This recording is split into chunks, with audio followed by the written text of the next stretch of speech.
I want you to understand very, very clearly and plainly that what has been agreed between Trump and Israel and Hamas is a ceasefire and nothing more. And if you think anything else, that this is somehow a peace, the naivety is unacceptable. You know, fool me once, they say, about your enemies, shame on you. Fool me twice, shame on me. Israel has withdrawn from parts of Gaza, leaving a vacuum, power vacuum. We know what's going to happen. Even if they say, well, Hamas have to disarm, isn't it just going to go underground? If you leave there to be Arab autonomy in this area, among a deeply radicalized population whose very identity is solely about destroying the Jews. That's what Palestinianism is only about. It's not about statehood and self-determination and human rights. And we just released terrorists, people who have killed people, killed Jews and Israelis. And look what's happening right now in Gaza. Look how unrepentant they are. Look.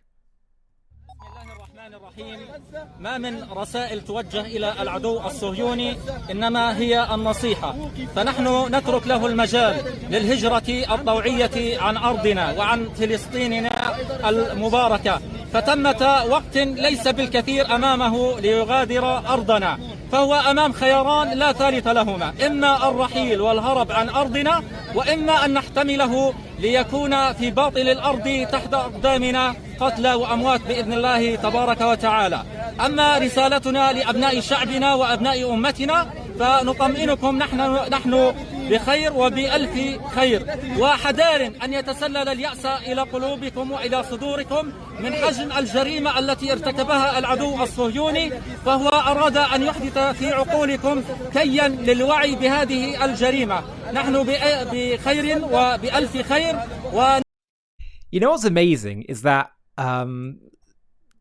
the fact the world has convinced us that the Zionists are these colonialists, when literally this is just the tip of the spear of the Islamist ideology, the whole Palestinian thing, which is 100 times the size of Israel. Islam, the Islamic world, the Arab world, and Israel is the Goliath against the David. It is so ridiculous. And what's funny is everything they accuse the Jews of, they are guilty of. They are the colonizers.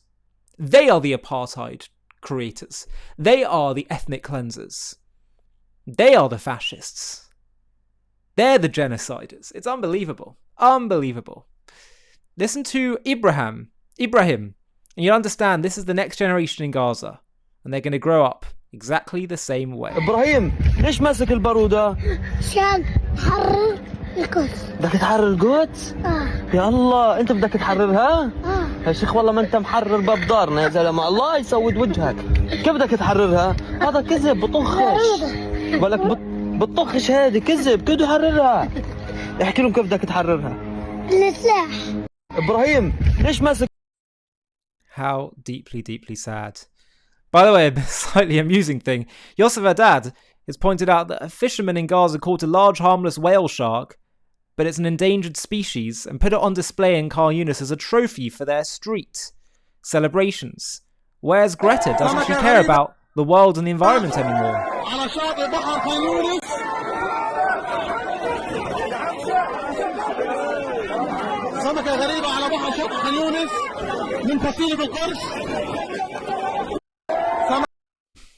Unbelievable. Trump, of course, has said if Hamas continues to kill people in Gaza, which was not the deal, we will have no choice but to go in and kill them. Thank you for your attention to this matter. Yes, very good, but how could you expect anything else? I was wondering from day one of the plan, what is the plan? Israel's going to leave. Okay, then what?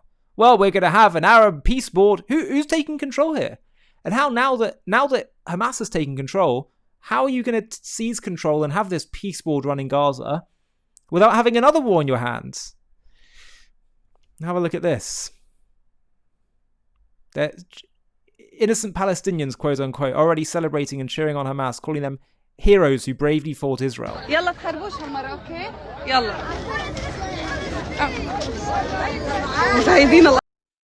The irony is that what the Hamas guy said is that you need to voluntarily leave before you're going to get killed. Ironically, that's the truth about the Palestinian cause, given that it has no merit to it as a national cause. These are Arabs from the Arab world. They really need to leave, or they're going to get hurt in wars that they will start. Israel from the river to the sea should be Jewish. End of discussion. Close book. Why?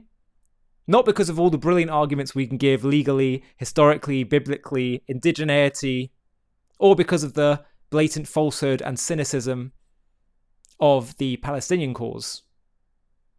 By the way, people say to me, Ollie, but you say it's false, the Palestinian cause. Can't some nationalisms emerge later? Why do you just say because it's recent? It's not that it's recent.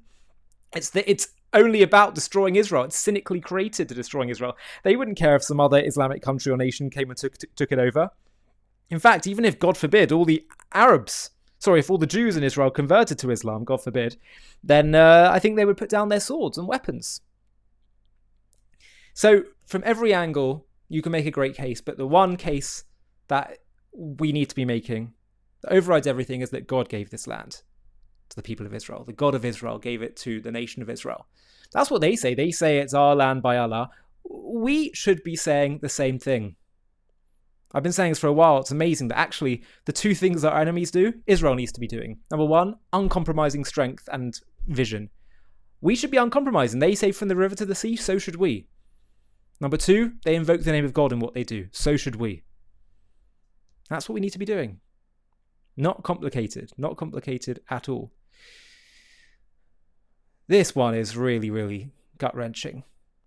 In Gaza, there is now a Nova Cafe. A Nova Cafe named after the Nova Festival massacre in Israel. It's sick. It's utterly, utterly sick. And we cannot go back to how things were before. We can't.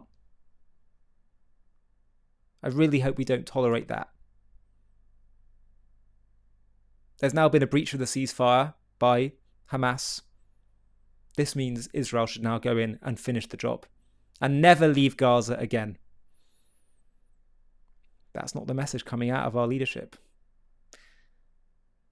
We need to escape the paradigm that we've been stuck in for 75 years. It's not working. Something different needs to be tried.